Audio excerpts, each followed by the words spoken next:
1201 ആണ്ട് തുലാമാസത്തെ ജ്യോതിഷ ഫലങ്ങളാണ് ഞാനിവിടെ പ്രവചിക്കുന്നത്. അതായത് മകരക്കൂറിൽ ജനിച്ച ആൾക്കാരുടെ ഫലങ്ങളാണ്.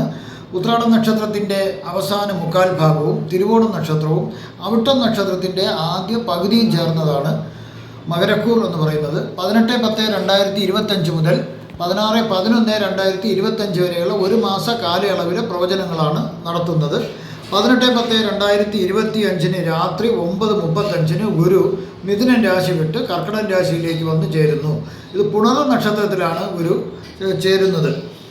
അതുകൊണ്ട് കുറച്ച് മാറ്റങ്ങളൊക്കെ ജീവിതത്തിലുണ്ടാവാം. അത് നല്ലതും ദോഷങ്ങളും ഉണ്ടാവാം. അത് ഗുരുവിന് കർക്കിടകം ഉച്ചരാശി ആയതുകൊണ്ട് വലിയ പ്രശ്നങ്ങളൊന്നും ഉണ്ടാകാതെ അത് രക്ഷിക്കും. ഭാഗ്യങ്ങൾ അനുവദിക്കാനുള്ള യോഗം കുറയും. അതാണ് പ്രശ്നം. നമുക്കെല്ലാം ഉണ്ടായിരുന്നാലും അത് അനുഭവിക്കാനുള്ള യോഗം കുറയും. രഹസ്യ സ്വഭാവമുള്ള കാര്യങ്ങൾ ആരോടും പറയരുത്. പറഞ്ഞു കഴിഞ്ഞാൽ ആ കാര്യങ്ങൾക്കെല്ലാം, നടക്കാൻ പോകുന്ന കാര്യങ്ങൾക്ക് എല്ലാം തടസ്സം വരും. അത് കാര്യങ്ങൾ നടത്തിയെടുക്കാനുള്ള ഒരു കഴിവ് ഉണ്ട്. അതുകൊണ്ട് ആരോടും അത്തരത്തിൽ ആ രഹസ്യ സ്വഭാവങ്ങൾ സൂക്ഷിക്കുക. പല രീതിയിലും പല വഴിക്കും ധനലാഭം പ്രതീക്ഷിക്കാം. പല വസ്തുക്കളും സമ്മാനമായി ലഭിക്കുന്നതിനുള്ള സാധ്യത കാണുന്നുണ്ട്.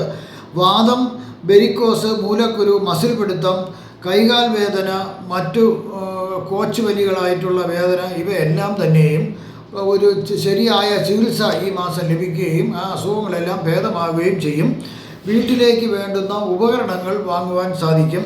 വിവാഹം കഴിക്കാൻ ആഗ്രഹിക്കുന്നവർക്ക് ഇണയെ കണ്ടെത്തുവാനും വിവാഹ നിശ്ചയമോ വിവാഹവും നടക്കുവാനുള്ള സാധ്യതയും കാണുന്നു. പശുമാടുകൾ വളർത്തി ഉപജീവനം കഴിക്കുന്നവർക്കും നല്ല ലാഭം പ്രതീക്ഷിക്കാം. ജനങ്ങളുടെ ഇടയിൽ നിങ്ങൾക്ക് നേതാവായി വാഴാൻ അവസരം ലഭിക്കും. എല്ലാവരോടും സൗമ്യമായും വളരെ സന്തോഷമായും എല്ലാവരോടും പെരുമാറുക. കാരണം നല്ലൊരു പൊതുജന സേവകനാകാനുള്ള ഒരു യോഗ്യത നിങ്ങൾക്കുണ്ട്. നിങ്ങളോട് പരാതി പറയുന്നത്, അവർ പറയുന്ന പരാതി നിങ്ങൾ ശ്രദ്ധിച്ച് കേൾക്കുകയും അതിന് നിങ്ങളാൽ കഴിയുന്ന പരിഹാരങ്ങൾ നിങ്ങൾ ചെയ്തു കൊടുക്കുകയും ചെയ്യുക. ചില ഗ്രഹങ്ങൾ മോശം രാശിയിൽ സഞ്ചരിക്കുന്നതിനാൽ മോശഫലങ്ങളും പ്രതീക്ഷിക്കാവുന്നതാണ്. ചില വൈറസ്, ബാക്ടീരിയ, ഫംഗൽ മുതലായവ അണുക്കൾ മൂലമുള്ള അസുഖങ്ങൾ നിങ്ങൾക്ക് വരേണ്ട സാധ്യതയുണ്ട്. അതിനാൽ ശുചിത്വം പാലിക്കുക. അല്ലെങ്കിൽ അത് മഹാരോഗങ്ങളായിട്ട് മാറേണ്ട ഒരു സാഹചര്യവും കൂടി കാണുന്നുണ്ട്. നിങ്ങളുടെ അശ്രദ്ധ കാരണം രഹസ്യങ്ങൾ പുറത്തു പോയാൽ അത് അവർ ചൂഷണം ചെയ്യുകയും നിങ്ങളുടെ എല്ലാ തരത്തിലും അത് വളരെയധികം നിങ്ങൾക്ക് അനുഭവിക്കാൻ യോഗ്യതയില്ലാതായി തീരുകയും ചെയ്യും. മനസ്സിന് ദുഃഖം വരാം ചില കാരണങ്ങൾ മൂലം. അതിനാൽ ഓരോ കാര്യങ്ങളും ശ്രദ്ധിച്ച് ആലോചിച്ച് യുക്തിപൂർവം ചെയ്യുക. നാൽക്കാലികൾ വളർത്തുന്നവർ ആ മൃഗത്തെ ശ്രദ്ധിച്ച് പരിപാലിക്കുക. വേണ്ടുന്ന രീതിയിൽ അതിനെ ചികിത്സിക്കുക. കൃത്യമായ ഫലപ്രവചനങ്ങൾക്ക് ജാതക പരിശോധന കൂടി ആവശ്യമാണ്. നല്ല ഗ്രഹങ്ങളുടെ ദശാസന്ധിയാണ് നടക്കുന്നതെങ്കിൽ നല്ല ഫലങ്ങളും, മോശഗ്രഹങ്ങളുടെ ദശാസന്ധിയാണെങ്കിൽ മോശഫലങ്ങളും പ്രതീക്ഷിക്കാം. ഒരു കുടുംബത്തിലെ എല്ലാ അംഗങ്ങളുടെയും ദശാസന്ധികൾ നല്ലതാണെങ്കിൽ തീർച്ചയായിട്ടും ഗുണഫലങ്ങൾ ഏറെ പ്രതീക്ഷിക്കാവുന്നതാണ്. നേരെ മറിച്ച് മോശഗ്രഹങ്ങളുടെ ദശാസന്ധിയോ മോശഗ്രഹങ്ങളുടെ ഗ്രഹപ്പകർച്ചയാണ് നടക്കുന്നതെങ്കിൽ മോശഫലങ്ങളും പ്രതീക്ഷിക്കാവുന്നതാണ്.